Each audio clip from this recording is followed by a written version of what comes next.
Ya pemirsa, Immanuel Ebenezer menjadi pejabat kabinet Merah Putih pertama yang terjerat kasus korupsi. Berikut profil Wamenakar Immanuel Ebenezer, relawan Jokowi yang terjaring OTT KPK.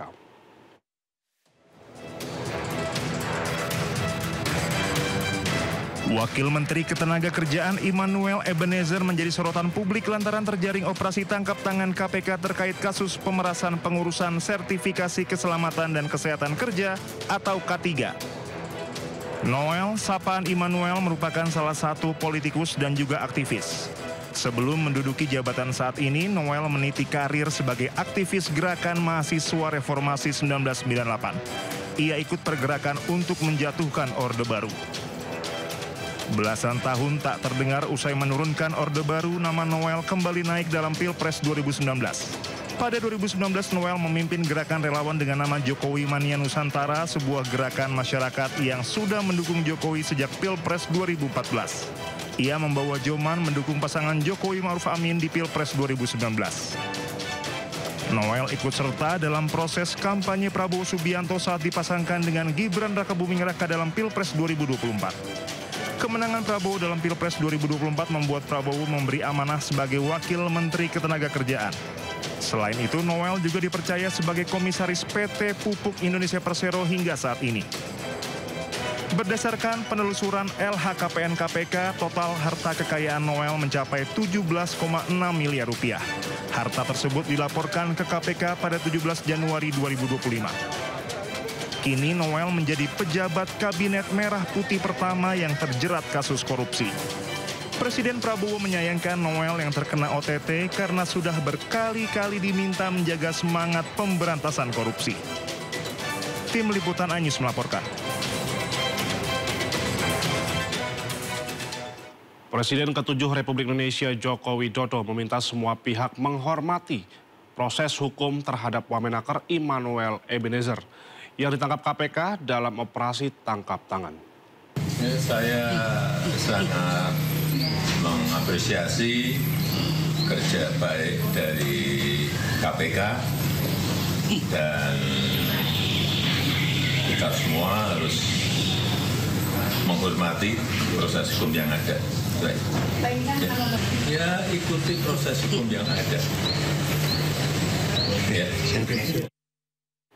Ya pemirsa, kita beralih ke informasi selanjutnya. Selebgram Lisa Mariana didampingi pengacaranya penuhi panggilan pemeriksaan KPK terkait dugaan kasus korupsi pengadaan iklan bank. Lisa ungkap dirinya mendapat aliran dana dari Ridwan Kamil.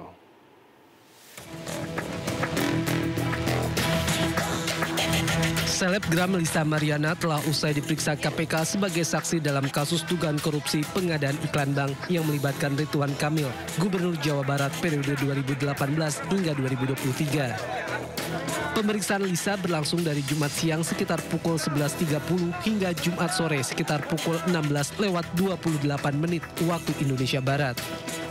Usai diperiksa, Lisa ungkap dirinya mendapat aliran dana dari Ridwan Kamil.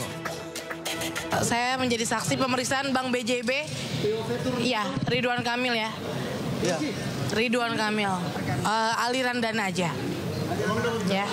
Saya nggak hitung sih ya. Tapi sekitar 2 jam saya di dalam. Berarti pembenaran adanya aliran dana? Iya kan buat anak saya. Berarti benar? Benar. Berapa banyak dan berapa? Ya saya tidak bisa sebut nominalnya ya. Meski enggan menyebut jumlah dana yang diterima, Lisa menyatakan pemeriksaan berjalan lancar.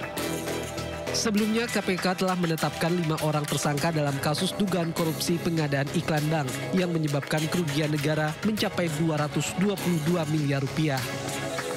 Tim Liputan iNews melaporkan. Bupati Pati Sudewo tidak hadir dalam panggilan pemeriksaan di KPK terkait kasus dugaan korupsi rel kereta api. Sementara itu, Sudewo muncul ke publik dalam sebuah acara di Pati usai sepekan menghilang.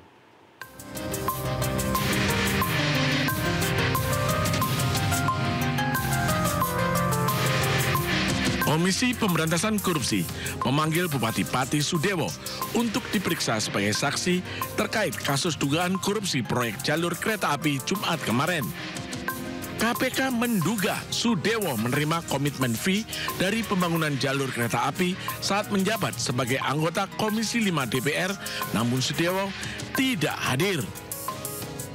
Ada pemanggilan kepada yang bersangkutan terkait dengan dugaan tindak pidana korupsi pada proyek pembangunan jalur kereta ya, khususnya di wilayah Jawa Tengah. Kita tunggu apakah nanti yang bersangkutan hadir memenuhi panggilan. Sementara itu, usai sepekan menghilang pasca demo besar-besaran dan dikabarkan sakit, Sudewo muncul ke publik dalam sebuah acara pramuka di Pati. Baru muncul Pak di kantor, tanda tangan koordinasi. Kemarin ke Jakarta juga Pak ya infonya Pak?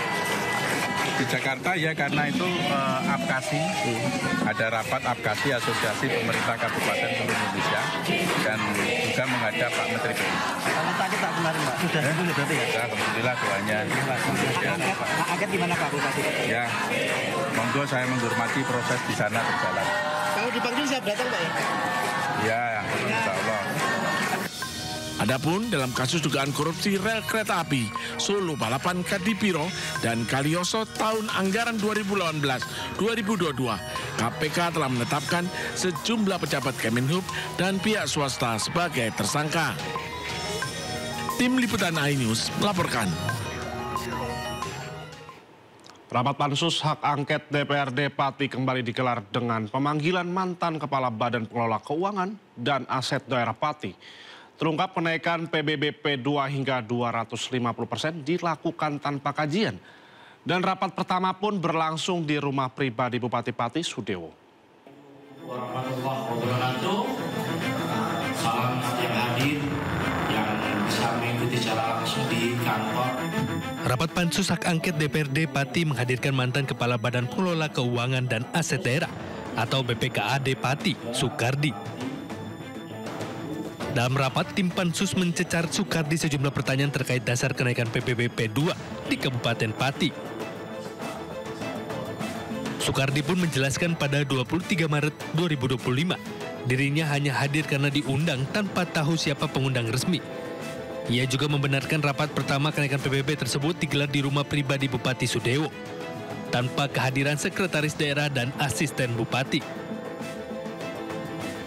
Di Pansus itu adanya tidak adanya surat itu pelibatan dari Sekda kemudian. Iya, itu gimana Pak tanggapannya?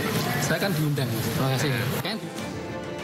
Sementara itu, salah satu anggota tim Pansus Hak Angket menilai rapat kenaikan PBB di rumah pribadi Bupati Sudewo cacat hukum. Ya, itu kan rapat dadakan ya Mas ya. Secara hukum sih memang tidak sah, tapi itu memang harus dilakukan. Menurut dari hasil rapat? Tadi ditemukan dari BPKAD yang lama belum ada kajian terkait kenaikan. Berarti kenaikan PBB tanpa kajian Mbak ya? Belum ada kajian. Rapat Pansus Hak Angket akan dilanjutkan dengan agenda mendengarkan keterangan dari Kepala BPKAD Pati dan Dinas Inspektorat yang saat ini menjabat. Dari Pati, Jawa Tengah, Lazarus Sandi, iNews melaporkan.